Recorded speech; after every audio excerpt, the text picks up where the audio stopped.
Olá, está começando mais um Câmara Entrevista aqui na TV Câmara Caruaru, trazendo os assuntos que mexem com a nossa sociedade para o debate toda segunda, quarta e sexta. Eu sou o Leonardo Santos e no programa de hoje vamos falar sobre câncer de mama e a sua prevenção. O câncer de mama ainda é uma das doenças que mais matam homens e mulheres, principalmente as mulheres ao redor do mundo e também aqui no Brasil. Para isso, a gente recebe no programa de hoje o professor docente da SES UNITA, Diego Augusto Lopes, ele que é mestre em enfermagem pela Universidade Federal de Pernambuco, com especialização em oncologia. Professor Diego, seja muito bem-vindo ao Câmara Entrevista de hoje para a gente falar sobre esse assunto tão importante, né, que é a prevenção ao câncer de mama.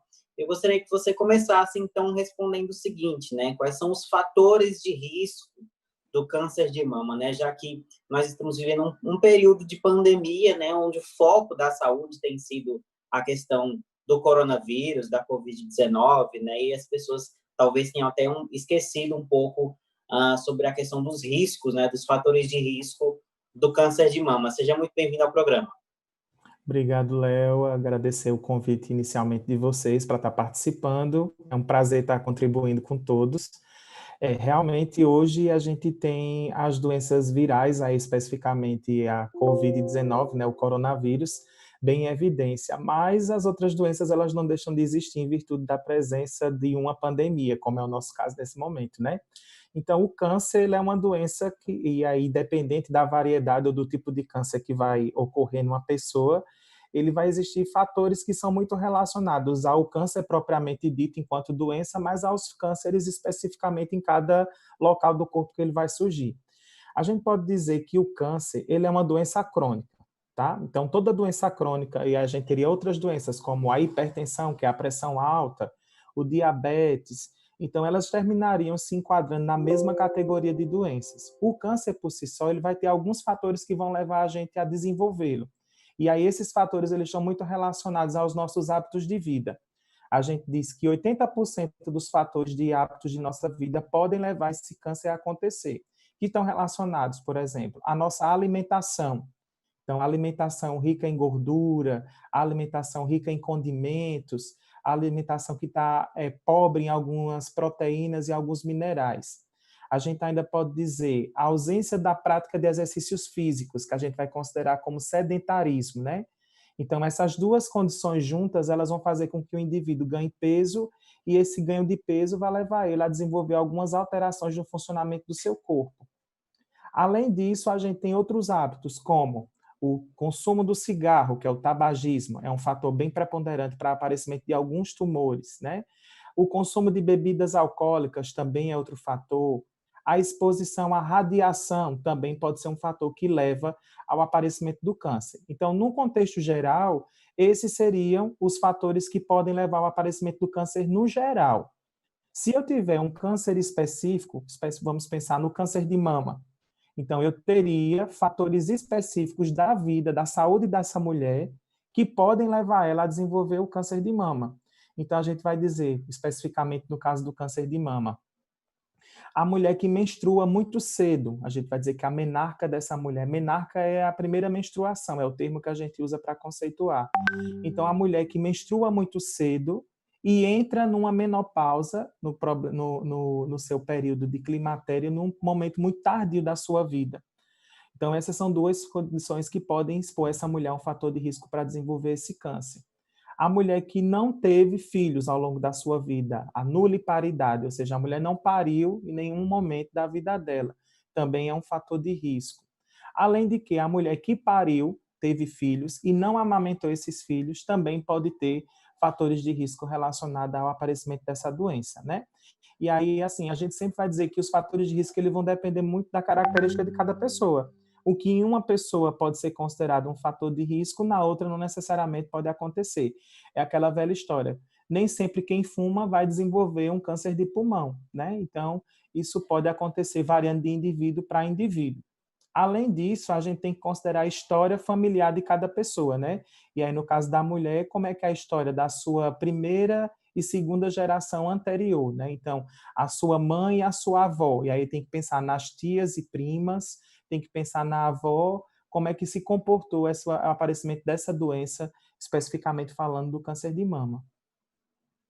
Então, como você elencou aí, são muitos fatores, né, relacionados ao câncer de mama, e justamente atrelado a isso, ele é um dos cânceres mais populares, assim, é um dos cânceres que mais tem incidência, né, professor?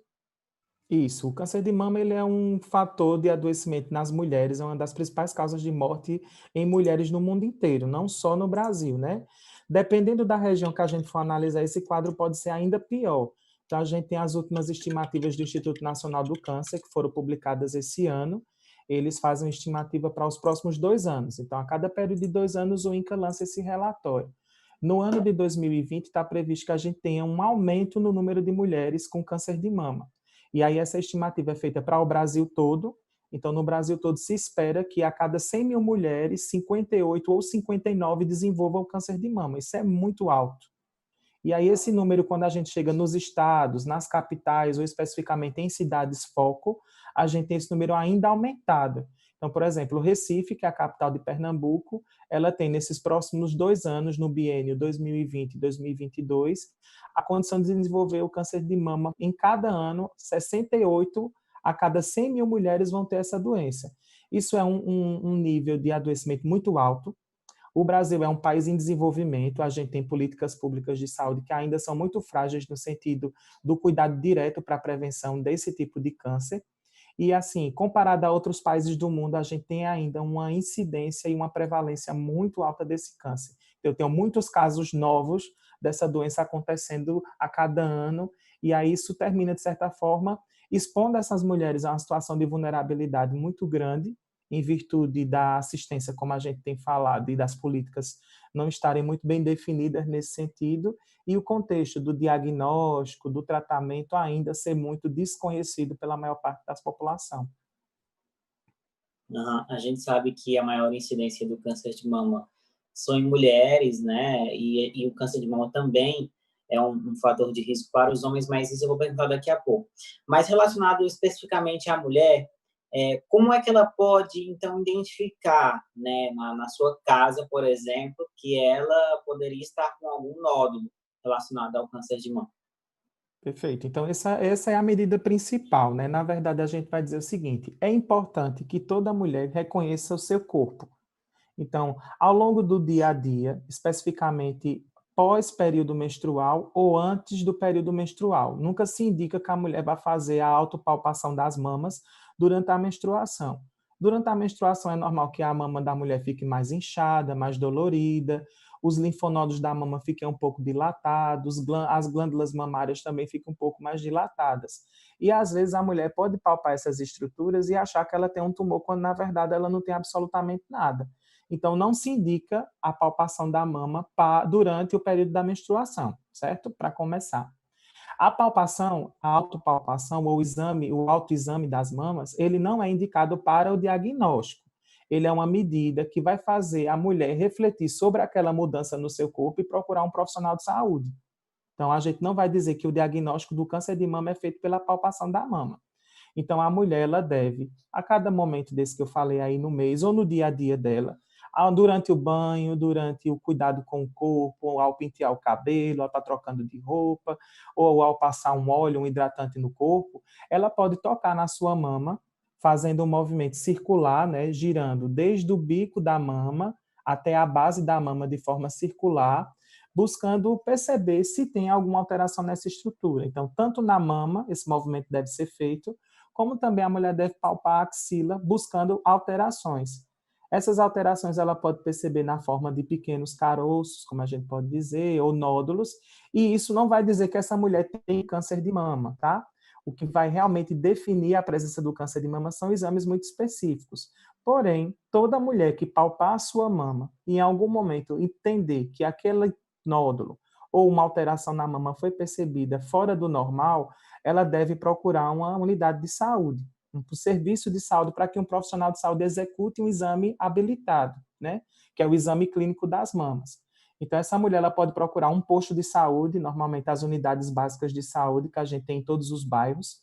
Então, Caruaru é uma cidade que tem uma cobertura muito boa em relação a unidades básicas de saúde. Essa mulher pode buscar um posto de saúde e no posto de saúde ela receber uma consulta, tanto pelo profissional enfermeiro como pelo médico, que vai executar junto a essa mulher um exame clínico investigando tanto os hábitos de vida dela, como está apresentando aquela mama naquele momento e perceber se aquela alteração que a mulher viu no toque, ela realmente é uma alteração digna para um exame. E aí eu vou reiterar ainda mais, eu vou reforçar ainda mais. A palpação da mama pela mulher não vai promover o diagnóstico. O profissional de saúde, quando ele palpa, só na palpação, ele não pode dizer que aquela mulher tem um câncer de mama. Ele vai direcionar essa mulher para a realização de exames apropriados em cada faixa etária, para poder diagnosticar a presença de um tumor mamário, para poder, a partir daí, desempenhar um possível tratamento na evidência desse tumor ser um câncer, né? Então, a gente já tem aí duas informações muito importantes que você falou agora, né? Esse autoexame, ele não deve acontecer durante os períodos menstruais, né? Ele só me Exato. confirma essa informação. E também essa palpação, né, esse autoexame, ele não detecta que você já está com um câncer, né? Que inclusive era uma coisa que eu ia perguntar, né? A presença de nódulos, né? Ela já é uma indicação de que aquele tumor é maligno, professor? Não. A mulher, ela pode ser, ao longo da vida dela, ela pode sofrer pelo surgimento de pequenos nódulos, que a gente vai chamar de fibroadenoma. O fibroadenoma, ele é um nódulo de gordura, que ele vai surgir normalmente na mama em virtude da alimentação da mulher rica em gordura. O hábito do sedentarismo, como eu falei, de não praticar exercício físico, vai fazer, de certa maneira, com que essa mulher ganhe peso. O uso do anticoncepcional oral pela mulher também pode fazer com que esse fibroadenoma ele surja na mama, e não necessariamente ele ser um tumor. E aí, mais uma vez, eu reforço, se a mulher, ao longo da vida, identificar na palpação que surgiu um nódulo estranho ou uma alteração, ao buscar o profissional de saúde, médico ou enfermeiro, ele vai frisar essas perguntas, né? Como são os hábitos alimentares dessa mulher, se ela pratica exercícios físicos, se ela consome algum tipo de anticoncepcional, seja ele oral, que é o comprimido, ou injetável, aquele anticoncepcional que a mulher recebe na injeçãozinha, que ela toma a cada período de 3 meses. Então, isso tudo vai depender de como o contexto geral da vida dessa mulher se comporta. Quando o profissional executa o exame clínico da mama, baseado nessa consulta e no exame da mama propriamente dita, ele vai ter dados que vão levar ele a solicitar ou não exames para poder confirmar ou descartar a possibilidade desse nódulo ser um tumor. O Câmara Entrevista faz agora uma pausa rápida para o intervalo. Não sai daí.